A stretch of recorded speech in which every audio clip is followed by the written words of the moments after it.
14th as well. I mean, for me, it kind of felt like the well done, good and faithful servant moment. You know, when you step into the box office arena, and when we selected April 14th at the urging of Regal Cinemas as our release date, there was only one other movie coming out that day, and it was the Renfield movie, which I don't know who at Universal thought, let's make a movie about Dracula and not put him in the title. Call it Dracula's Assistant, something. Okay, but that's kind of bizarre. That is bizarre. But we thought we could probably beat that movie, and we made that decision in late January, and by the end of February, Hollywood had suddenly and miraculously decided it's going to release 13 movies in our release window. It's literally never happened before in Hollywood history that this has happened. So 5 movies now come out this week, 5 more next week, 3 more on April 28th.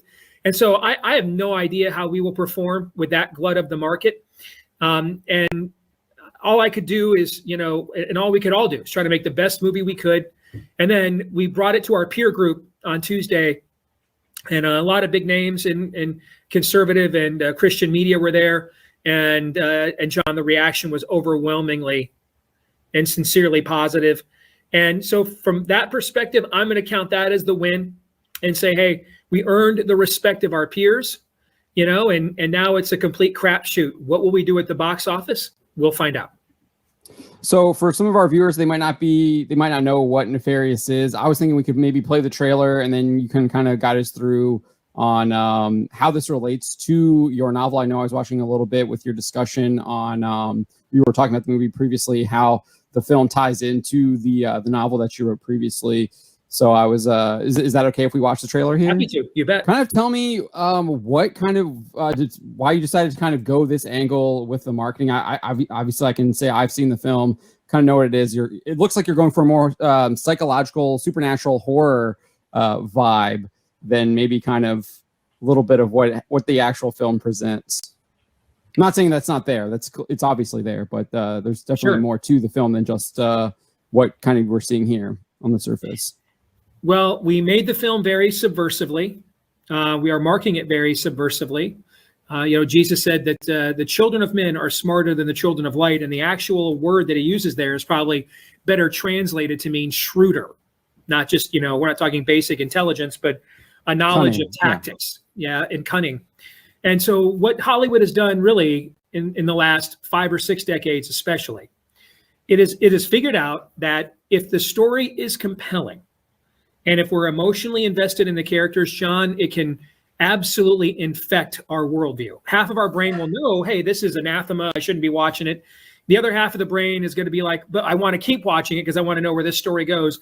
We are borrowing that formula. We made a movie that looks and sounds like a Primal Fear, a Silence of the Lambs, a Seven, kind of your classic, what was the Denzel Washington movie? I think it was called Fallen, kind of your classic 90s psychological thriller. We made a movie that looks and sounds like that with very high production value, but make no mistake, the worldview that will be presented. And about 30 minutes into the film, we flip the tables in the script on you. You start thinking, okay, I'm going to settle in here to a psychological drama. And then and then a moment happens, I won't spoil, but you've seen it, that about 30 minutes into the film, you realize, oh, this is going in a completely different direction than I had anticipated. And we did it that way because we figured when unbelievers or pagans come to see this, after about 30 minutes, they're kind of probably pot committed at that point. They'll probably see it through to the end. They'll want to know how it goes. And so, and then if they want to leave, well, we got their $15 from them anyway. But we made this movie evangelistically. It absolutely will present an unabashed version of the Christian worldview. It'll just do it through a different prism, a demon, than what we've tried in the past. Last year, John, Hollywood, coming out of COVID, still released 31 horror movies in theaters. 31. It's the #1 genre right now in the country. Gen Z is absolutely obsessed with this genre. And so, just like Lonnie Frisbee's character says in Jesus Revolution about the 60s, hey, if you want to reach my generation, you have to speak to them in a language they understand. We're trying to model that with this movie, John. This is the language they understand. They don't. We've thrown at them all our guys wearing Hawaiian shirts and khaki pants and sweater vests. They don't care about any of that. They've rejected it all. They don't care. But the darkness they find very compelling. So what we're going to show them in Nefarious is the real thing, not the ginned up, juiced up CGI version, the real thing. And, Father Carlos Martins from the Exorcist Files, it's one of the top religion podcasts in the country right now. We let him screen the movie. He is the #1 exorcist for the Vatican. He said it's the most realistic demonic possession movie that Hollywood has ever made. He actually came to our premiere to give the information before we showed the film. That's how much he loves this movie.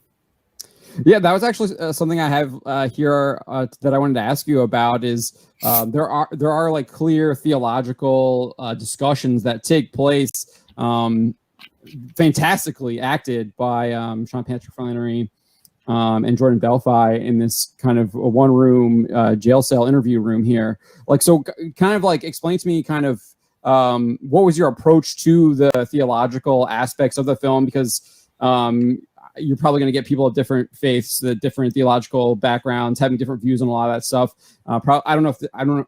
One of the things I wanted to talk about, I guess, is that is kind of mentioned that I do think is controversial that I've experienced in my own life is infant baptism. So kind of where do you kind of where did that kind of come from? Is that from you? Is that from, because I know I saw earlier that the directors are Catholic. So I was wondering where that was, that from you, or is that from them, or how did you guys go about having these kind of theological discussions taking place?